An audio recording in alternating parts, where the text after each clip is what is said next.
Alors regardons maintenant des exemples d'application du théorème de Gauss. Alors comme on a vu, on a besoin d'informations et ces informations proviennent des symétries des sources. Donc ça veut dire qu'en fait le théorème de Gauss, on ne pourra l'appliquer que pour des sources qui sont très très symétriques. Alors après, pour des sources qui sont moins symétriques, eh bien on peut malgré tout utiliser le théorème de Gauss, mais on découpera le problème en plusieurs sous-problèmes. Donc par exemple, on imagine je sais pas, une planète avec une montagne.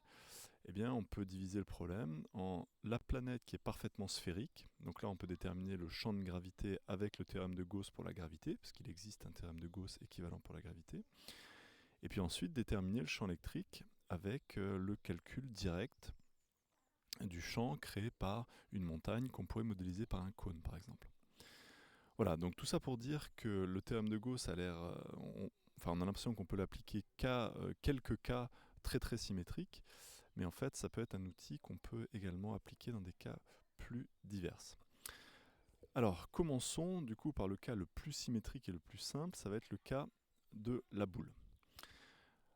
Alors avant ça, donc, quelle est la méthode à suivre? Donc comme d'habitude, en physique, on commence par faire un schéma avec tout ce qu'il faut. Donc pour le théorème de Gauss, il faudra évidemment la source bien décrite, il faudra la surface de Gauss, le découpage et le vecteur ds. Et puis ça serait bien aussi d'indiquer au niveau du découpage comment est le champ électrique grâce à l'étude des symétries. Donc du coup, la deuxième étape, c'est justement l'étude des symétries et invariances pour déterminer ces informations dont on a besoin sur le champ électrique. Et puis donc, c'est vrai que j'ai dit au début qu'on prenait la surface de Gauss, mais en réalité, au tout début, on ne sait a priori pas quelle forme va avoir la surface de Gauss. En fait, la surface de Gauss, on est capable de la déterminer par intuition, mais sinon, il faudrait regarder un petit peu ce qu'on sait sur le champ électrique pour décider de la surface de Gauss, pour que la fameuse intégrale puisse se simplifier. C'est-à-dire, on va choisir la surface de Gauss pour que le champ électrique soit au maximum constant sur elle, ou du moins sur une partie, et que sur l'autre partie, eh bien, le champ électrique soit perpendiculaire à la surface, de telle sorte que sur cette partie, eh bien, le flux soit nul. Et puis donc ensuite, on simplifie l'intégrale, et puis on applique le théorème de Gauss, en disant que le flux à travers la surface de Gauss doit être égal à la charge entourée sur epsilon 0. Alors allons-y donc pour la boule. Donc on a ici une boule, on va supposer qu'elle est uniformément chargée. Alors on va voir que c'est pas si contraignant par la suite, mais voilà, on va supposer pour l'instant ça. Donc il y a partout autant de charge par unité de volume, et on va appeler grand Q la charge totale. Alors, on va prendre un point M quelconque, donc je choisis ici, et donc je vais ensuite prendre un repère adapté. Donc évidemment, on se place en sphérique.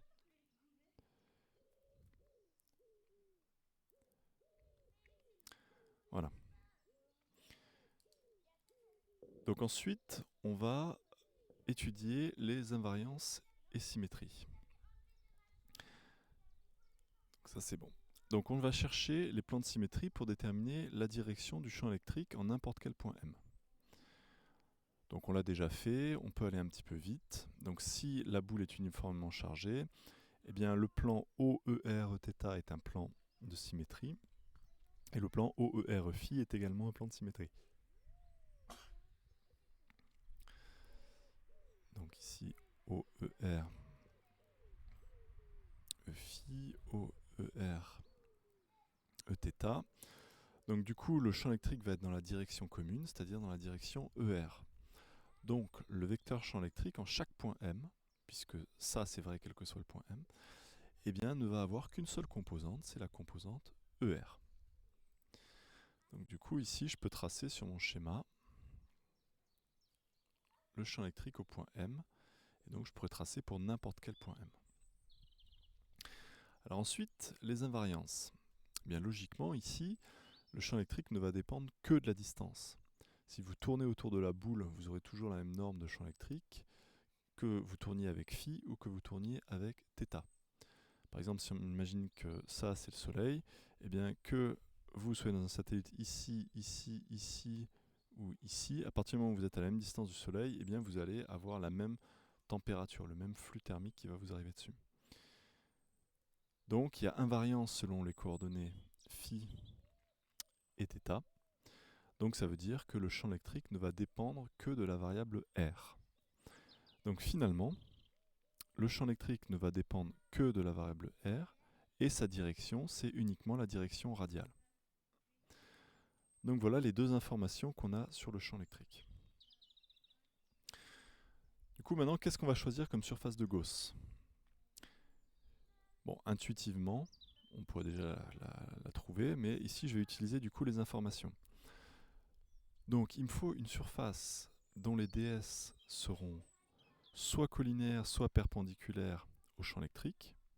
Donc ici, autrement dit, il faudrait prendre une surface telle que les ds soient dans la direction de ER. En plus, il faudrait choisir une surface telle que la norme soit constante sur cette surface. Or, la norme du champ électrique ne dépend que de la distance, donc il faut choisir une surface de Gauss dont tous les points M soient à égale distance du centre. Donc logiquement,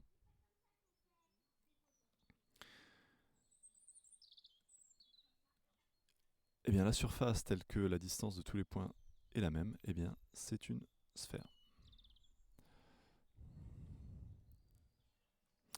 Donc voilà, on va choisir comme surface de Gauss une sphère de rayon quelconque petit r. Donc c'est ce qu'on a tracé ici sur le schéma suivant. Donc on a la surface de Gauss qui est la sphère ici transparente. On a le point M. On fait un découpage autour du point M. On a le vecteur ds qui est ici perpendiculaire, donc qui est selon ER. Et on a ici le champ électrique. Donc on voit bien que quel que soit le point M, on va avoir ds qui sera collinaire à E. Donc on peut exprimer le flux sans connaître l'expression du champ électrique, mais uniquement avec les informations qu'on a déterminées. Donc le flux à travers la surface de Gauss. Donc ici je rappelle, hein, ça veut dire que la surface elle est fermée. Donc ici on n'a pas besoin de découper la surface, puisque quel que soit le point M, on va avoir la même chose. Et je peux directement écrire que le produit scalaire, ça va faire le produit des composantes. Et ensuite, je vais utiliser le fait que eh bien, le champ électrique ne dépend que de la distance. Or, la distance sur la sphère de Gauss est bien toujours la même. Donc, le champ électrique est partout le même en norme sur la surface de Gauss. Donc, je peux le sortir. Du coup, le flux va être égal uniquement à la composante ER du champ électrique fois la double intégrale sur la surface de Gauss de ds. Alors juste une petite remarque, ici j'ai écrit entre parenthèses petit r parce que c'est dans à cette étape qu'on a l'information importante sur le fait que le champ électrique ne dépend que de la distance, donc puisque la distance est constante, eh bien je peux le sortir de l'intégrale. Une fois que je l'ai sorti, en fait cette information, je m'en moque, je la sais, mais j'ai plus besoin de la répéter. Voilà pourquoi j'ai pas réécrit entre parenthèses r. Donc il nous reste à faire cette double intégrale. Physiquement elle est très simple, c'est la somme des ds sur toute la surface de Gauss, donc ça va être égal à la surface de Gauss. Et la surface d'une sphère, eh bien c'est 4 pi r2. Si vous ne le savez pas, eh bien vous exprimez ds, c'est r carré sin θ dθ d phi, et vous faites la double intégrale et vous obtenez 4 pi r carré. Donc voilà, on a réussi uniquement grâce aux symétries de la source à simplifier le flux en 4 pi r carré fois la composante du champ électrique dont on ne connaît pas l'expression. Et donc, eh bien, on va chercher cette expression en appliquant le théorème de Gauss. Alors pour le théorème de Gauss, on a besoin de Q intérieur ou Q entouré. Mais dans ce cas-là, en fait, quel que soit le rayon de la sphère qu'on a choisi, tant que ce rayon est plus grand que le rayon de la boule, tant que petit r est plus grand que r, eh bien en fait, la charge entourée, c'est uniquement la charge de la boule. Par contre, lorsque le rayon sera plus petit que r, là, il va falloir exprimer la charge qui est entourée, du coup, qui est plus petite que la charge totale de la boule. Mais pour l'instant, donc, on fait l'hypothèse que petit r est plus grand que grand R. Donc la charge intérieure, c'est directement la charge totale Q.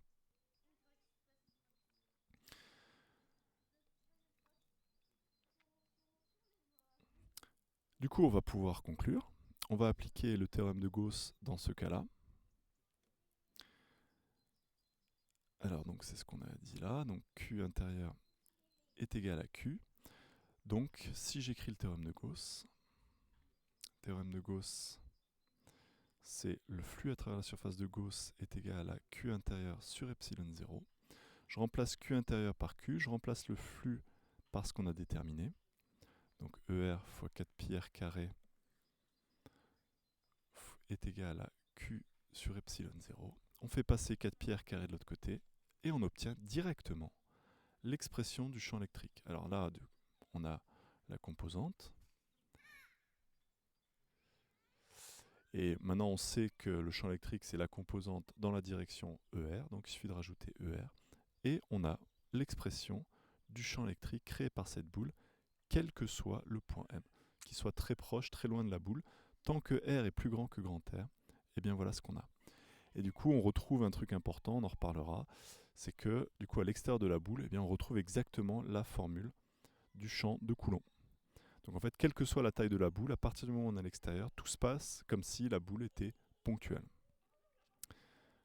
Voilà, donc le cas où petit r est plus petit que grand R, eh bien, on le traitera ensemble pour voir du coup la petite difficulté supplémentaire.